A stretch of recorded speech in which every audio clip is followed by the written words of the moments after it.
नमस्कार, बहुत स्वागत है आप सभी का। आपके साथ मैं पल्लवी रविंद्र सिंह। इजरायल और हमास का युद्ध दिनों दिन भीषण होता जा रहा। रफाह कैंप से इजरायली हमले की जो तस्वीरें सामने आ रही हैं वो बेहद ही चौंकाने वाली हैं।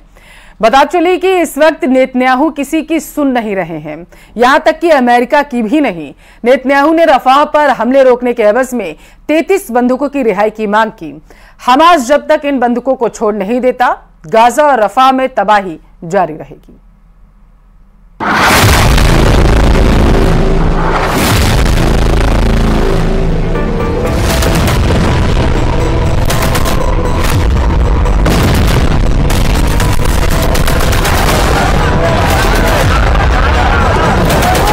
धुएं का उठता गुबार,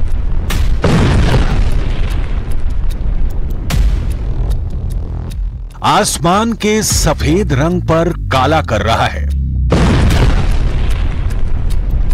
बम के धमाकों की गूंज गाजा के गली गली में खून बहा रही है और इस बीच मदद के लिए आकाश से गिराए जा रहे भूखे पेटों के लिए भोजन। गाजा में जिंदगी और मौत दोनों का फासला मिट गया है।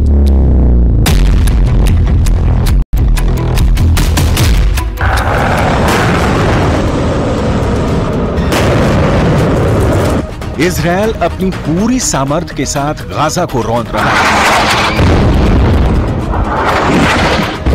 प्रचंड युद्ध के आगाज के बाद गाजा के निवासी सुकून का एक पल भी गिन गिन कर जी रहे हैं। पता नहीं कब बम का गोला गिरे और जान चली जाए। गाजा की सबसे लेटेस्ट रिपोर्ट आपको आगे दिखाएंगे। उसके पहले एक चौंका देने वाली रिपोर्ट जो बताती है कि गाजा की मिट्टी बारूद से नहा चुकी है। तबाही किस लेवल पर और कितनी हुई है, ये देखकर आप सन्न रह जाएंगे। गाजा की बर्बादी के इनसाइड स्टोरी जो पश्चिमी मीडिया में छप रही है, वो दिखाने से पहले इजरायल के प्रधानमंत्री बेंजामिन नेतन्याहू के लिए एक बुरी खबर आई है, वो देख लीजिए। बेंजामिन नेतन्याहू को डर है कि आईसीसी यानी इंटरनेशनल क्रिमिनल कोर्ट उनके खिलाफ अरेस्ट वारंट जारी कर सकता है। ये कार्रवाई गाजा में इजरायली एक्शन के मामले में हो सकती है। इसके लिए दक्षिण अफ्रीका समेत अन्य देशों ने याचिका दाखिल की है।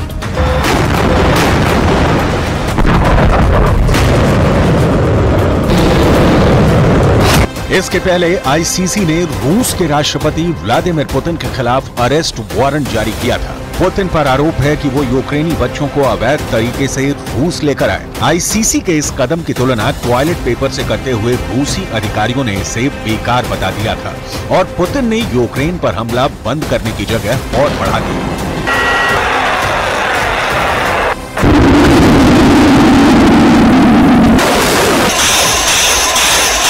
इंटरनेशनल क्रिमिनल कोर्ट की ताकत कितनी है? क्या आईसीसी पुतिन और नेतन्याहू जैसे नेताओं को गिरफ्तार कर सकता है? इसकी डिटेल आपको आगे दिखाएंगे, लेकिन उसके पहले नेतन्याहू के नए इरादे देख लीजिए। नेतन्याहू ने कहा है कि मेरे नेतृत्व में इजरायल अपनी आत्मरक्षा और अधिकार को कमजोर नहीं होने देगा। इंटरनेशनल क्रिमिनल कोर्ट के किसी भी प्रयास को हम कभी स्वीकार नहीं करेंगे। मध्य पूर्व एकमात्र लोकतंत्र और दुनिया के एकमात्र यहूदी देश के सैनिकों और अधिकारियों को गिरफ्तार करने की धमकी अपमानजनक है। हम इसके आगे नहीं झुकेंगे। नरसंहार करने वाले आतंकवादियों के खिलाफ हमारी लड़ाई जारी रहेगी। हम अपनी रक्षा करना कभी बंद नहीं करेंगे।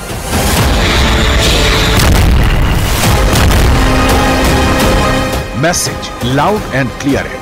इजरायल हमास के अंतिम आतंकवादी के खात्मे तक युद्ध बंद नहीं करने वाला है। आईसीसी के चेतावनी का असर उल्टा हुआ है।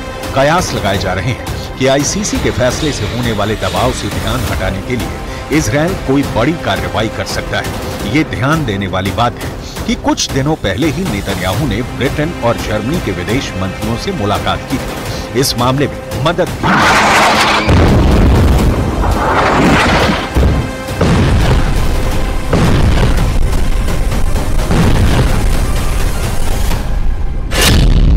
प्रधानमंत्री बेंजामिन नेतन्याहू ने मोसाद हेडक्वार्टर और दूसरी सुरक्षा एजेंसियों का दौरा भी किया है। मोसाद के अधिकारियों से कहा है कि हमारे अस्तित्व पर संकट है, इसलिए मतभेदों को भुलाना होगा।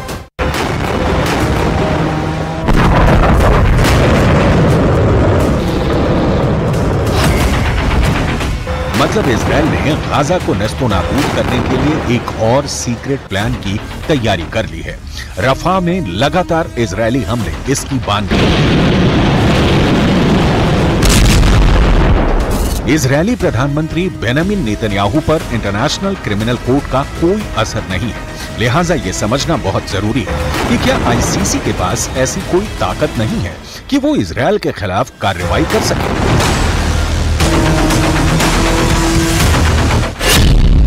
इंटरनेशनल कोर्ट अंतर्राष्ट्रीय अपराधियों के खिलाफ मामला लेता है। नीदरलैंड के हेग में इसका बेस है और कुल 123 देश इसके सदस्य हैं। 2002 में बना ये कोर्ट वॉर क्राइम, मानवीयता पर खतरे, नरसंहार और दंगे फसाद के अपराधियों पर कार्रवाई की बात करता है, लेकिन इसके पास कोई पुलिस फोर्स नहीं है, यानी सदस्य देशों पर इसके फैसले को अमली जामा पहनाने की जिम्मेदारी होती है।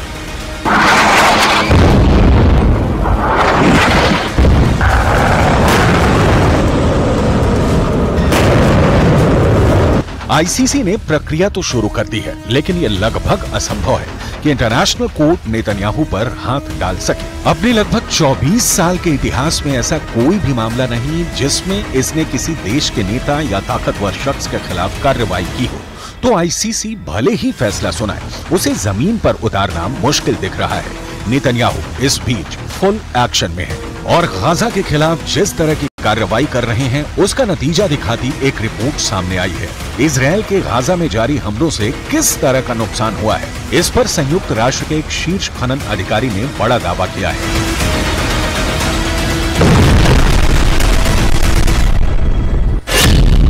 रिपोर्ट में कहा गया है कि गाजा में जारी युद्ध ने अब तक 37 मिलियन टन मलबा पैदा किया है। इस मलबे में बड़ी संख्या में बिना फटे बम शामिल हैं, जिनको हटाने में करीब 14 साल का समय लग सकता है। गाजा में प्रति वर्ग मीटर जमीन पर औसतन 300 किलो मलबा है।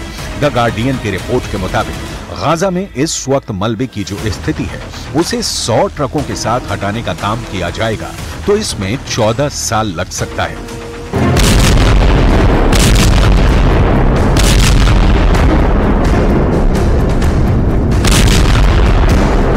रिपोर्ट में इस बात का जिक्र है कि गाजा में नष्ट की गई इमारतों में से 65% रिहायशी बिल्डिंग थी।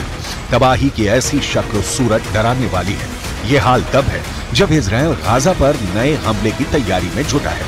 मतलब 7 अक्टूबर को जब युद्ध की शुरुआत हुई थी तब से लेकर अब तक, यानी 7 महीनों में जितना बारूद बरसाया गया है उससे पैदा हुए मलबे को हटाने में ही 14 वर्ष लग जाएंगे, जबकि अभी युद्ध जारी है और इसकी समाप्ति की अभी कोई तारीख तय नहीं है।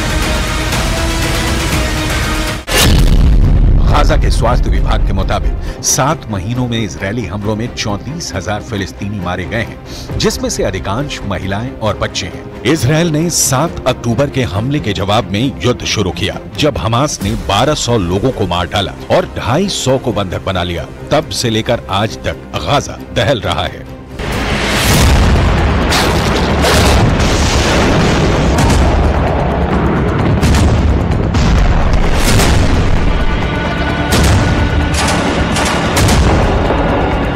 लेटेस्ट रिपोर्ट बताती है कि रफा को इजरायल मिट्टी में मिलाकर ही दम लेगा। इजरायल ने गाजा पट्टी के दक्षिण में रफा शहर पर योजनाबद्ध हमलों को रोकने के लिए हमास से कम 33 बंधकों को रिहा करने की मांग की है। हमास इससे खौफ में है और इजरायल अपने बंधकों की रिहाई के लिए बेचैन है।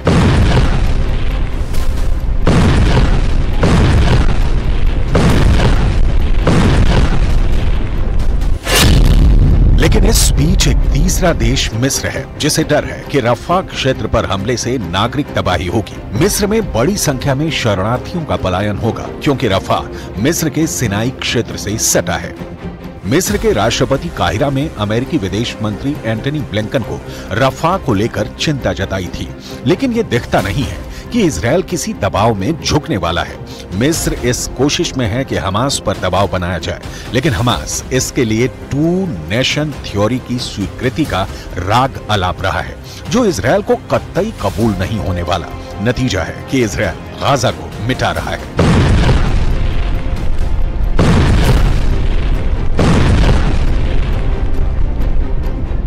एक नया वीडियो सामने आया है। ये वीडियो बेहद डरावना है। ये वीडियो आईडीएफ यानी इजरायली डिफेंस फोर्स ने जारी किया है, जिसे लेकर कहा गया है कि इजरायली सेना पर हमले के लिए घात लगाकर बैठे दर्जनों हमास आतंकियों को ट्रेस करके आईडीएफ ने उन पर भयानक एयर स्ट्राइक कर दी है। हमला इतना जबरदस्त था कि सभी आतंकियों के परखच्चे उड़ गए।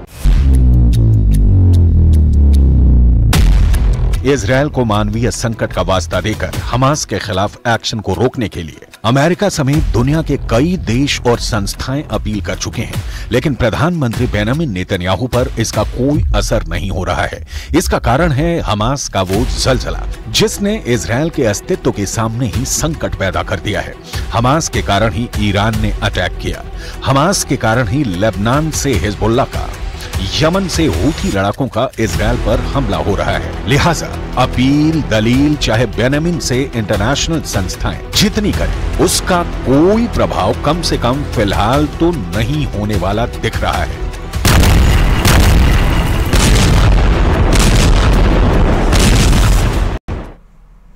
बेशक इजरायली सेना एक के बाद एक बड़े हमले कर रही है, लेकिन ये सच है कि हिजबुल्लाह इजरायल के खूनी हमलों के सामने जरा भी झुकने को तैयार नहीं। और यही वजह है कि हिजबुल्लाह ने दक्षिणी इजरायल पर इतना भीषण रॉकेट हमला किया कि इजरायल की हालत खराब हो गई। पूरे इजरायल में सायरन बज रहे हैं।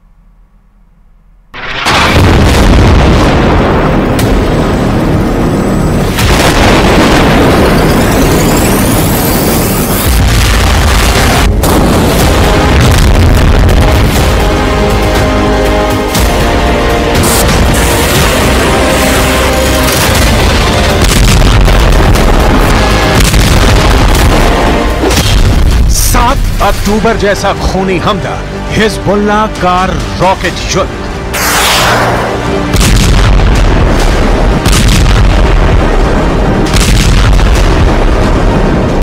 पिछले 2 हफ्ते से इजरायली सेना लेबनान से लेकर सीरिया तक हिजबुल्लाह के ठिकानों पर बेहद खूनी और खौफनाक हमले कर रही है। महज 72 घंटे के अंदर इजरायल ने हिजबुल्लाह के 40 ठिकानों पर हमला करके आधे से ज्यादा टॉप कमांडर मार डाले हैं। लेकिन अब हमले से बौखलाए हिजबुल्लाह चीफ हसन नसरल्लाह ने इजरायल में घुसकर ऐसे हमले करवाए हैं कि इजरायल हिजबुल्लाह के हमलों से कांप गया है।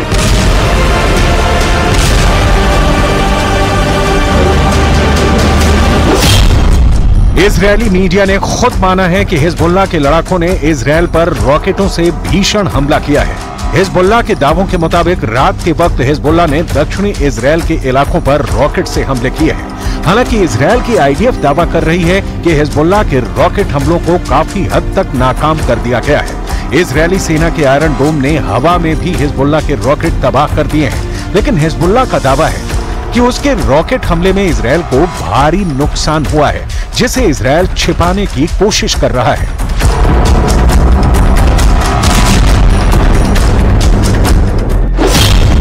खौफ में इजरायल 40 हमलों का बदला।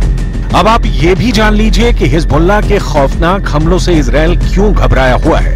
हाल में इजरायल ने डंके की चोट पर कहा था कि उसने हिजबुल्लाह का सफाया कर दिया है। इजरायली सेना लेबनान में हिजबुल्लाह लड़ाकों पर कहर बनकर टूट पड़ी है। इजरायल के रक्षा मंत्री योव गैलेंट ने दावा किया है कि ईरान के हमलों में मदद करने वाले हिजबुल्लाह के आधे से ज्यादा कमांडर इजरायली सेना अब तक मार चुकी है। इजरायल के रक्षा मंत्री योव गैलेंट के मुताबिक इजरायल की आईडीएफ ने दक्षिणी लेबनान में हिजबुल्लाह के कमांड सेंटर को निशाना बनाया है। कुछ दावों के मुताबिक कमांड सेंटर में हिजबुल्लाह के टॉप कमांडर मौजूद थे, जिन पर इजरायल ने पहले मिसाइलों से हमले किए और फिर फाइटर जेट से हिजबुल्लाह के ठिकानों पर हमले किए हैं। इजरायल का दावा है कि इजरायल के इस हमले में आधे से ज्यादा हिजबुल्लाह के टॉप कमांडर मारे जा चुके हैं। ये वो कमांडर थे जो लगातार ईरान की मदद इजरायल पर हमला करने में कर रहे थे। दक्षिणी लेबनान में इजरायल के इस बेहद खूनी हमले से ईरान, हूथी और हमास बुरी तरह बौखला गए हैं। התוצאות המבצעיות הן מרשימות מאוד. מחצית ממפקדי חיזבאללה בדרום לבנון חוסל. אלה האנשים שהיו אחראים על הפעולה ההתקפית, על הרצון לפגוע באזרחי מדינת ישראל. אנחנו גרמנו לכך שאו שהם מתים अब सवाल उठता है कि अगर इजरायल के दावे के मुताबिक भीषण हमले में हिजबुल्लाह को भारी नुकसान हुआ है तो उसका असर हमास और ईरान पर क्या पड़ेगा। अगर देखा जाए तो इस वक्त इजरायल की सेना ने एक बार फिर से हमास की सफाई के लिए बहुत बड़ा ऑपरेशन चला रखा है। मिस्र की सीमा पर मौजूद रफा शहर में गाजा के लगभग 23 लाख लोग रहते हैं, जिनके बीच हमास लड़ाके भी मौजूद हैं जो हिजबुल्लाह की मदद से इजरायली सेना पर हमले कर रहे हैं। लेकिन अब हिजबुल्लाह के तबाह होने से हमास पर सीधा असर पड़ेगा। हम आपको ये भी बता देते हैं कि इजरायल हिजबुल्लाह के सफाए पर क्या दावा कर रहा है।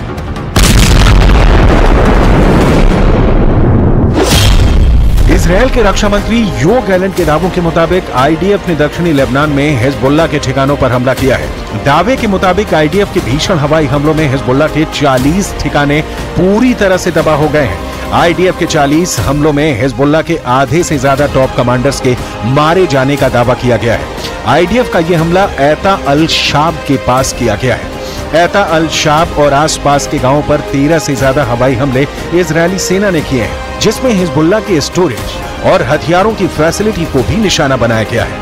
इजरायली सेना का दावा है कि हिजबुल्लाह ने उन इंफ्रास्ट्रक्चर को तबाह किया है जहां से इजरायल पर हमला करने की तैयारी चल रही थी। इधर हिजबुल्लाह ने दावा किया है कि उसने इजरायल से बदला लेने के लिए उत्तरी इजरायल के सीमावर्ती गांव पर दर्जनों कत्यूशा रॉकेट दागे हैं।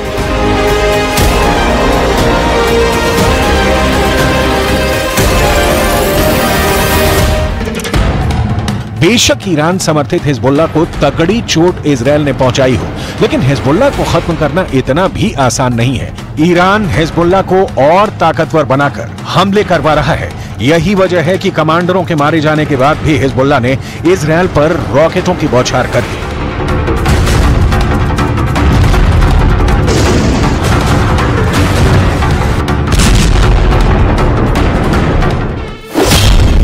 हिजबुल्लाह ने दक्षिणी इजरायल पर रॉकेटों की बौछार करके इजरायल से बदला लिया है। हिजबुल्लाह के दावों के मुताबिक उसने 30 से ज्यादा रॉकेट दक्षिणी इजरायल पर दागे हैं। दावा तो यहां तक किया गया है कि हिजबुल्लाह के लड़ाकों ने दक्षिणी इजरायल पर हमला करने के लिए कत्यूशा रॉकेट का इस्तेमाल किया है। हिजबुल्लाह का रॉकेट हमला इजरायल से अपने कमांडरों की मौत का बदला माना जा रहा है। हिजबुल्लाह चीफ हसन नसरल्लाह ने धमकी देते हुए कहा है कि अभी हमने अपना मुख्य हथियार नहीं निकाला है, जिस दिन निकालेंगे इजरायल का विनाश हो जाएगा।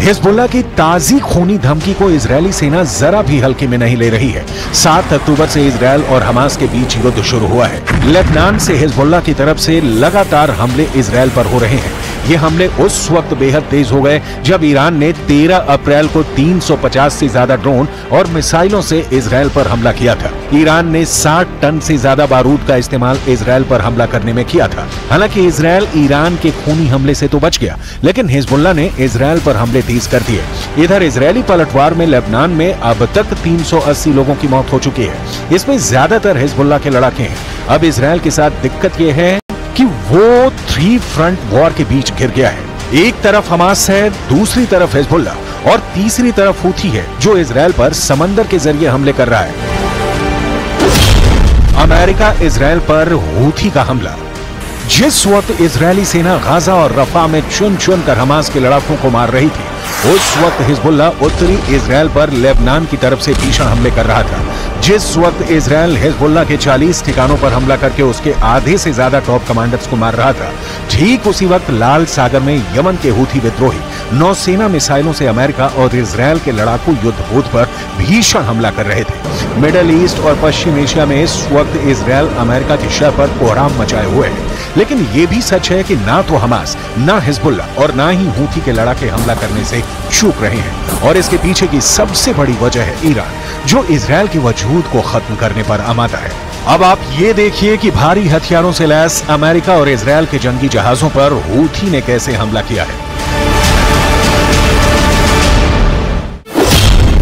ईरान समर्थित हूथी विद्रोहियों ने फिलिस्तीन और हिजबुल्लाह पर हुए हमलों का बदला लाल सागर में लिया है। हूथी के दावे के मुताबिक हूथी ने मिसाइलों से अमेरिका और इजरायल के जंगी जहाजों पर हमला किया है। जानकारों के मुताबिक 2 हफ्ते बाद हूथी का ये पहला बड़ा हमला अमेरिका और इजरायल के खिलाफ बताया जा रहा है। हूथी के मिसाइल हमले में अमेरिका और इजरायल के जंगी जहाजों को नुकसान की खबर है। दावा तो यहां तक किया जा रहा है कि हूथी के मिसाइल हमलों को रोकने में अमेरिका और इजरायल की नौसेना नाकाम साबित हुई है। हूथी के इस हमले ने साबित कर दिया है कि ईरान समर्थित हूथी मिडिल ईस्ट और पश्चिम एशिया में इजरायल और पश्चिमी देशों के लिए बड़ा खतरा बन चुका है। हमास और हिजबुल्लाह के लड़ाके जहां जमीन के जरिए ज्यादा हमले कर रहे हैं, तो वहीं हूथी विद्रोही समंदर के रास्ते हमले कर रहे हैं। यही वजह है कि अमेरिका और ब्रिटेन ने मिलकर यमन में हूथी विद्रोहियों पर पिछले 3 से 4 महीने में कई दर्जन भयानक हवाई हमले किए हैं। हूथी विद्रोहियों का आरोप है कि अमेरिका और ब्रिटेन ने मिलकर यमन के करीब 424 ठिकानों पर हवाई हमले किए हैं, जिसमें कई दर्जन लोग मारे गए हैं। यही वजह है कि अब हूथी विद्रोहियों ने हमले तेज कर दिए हैं।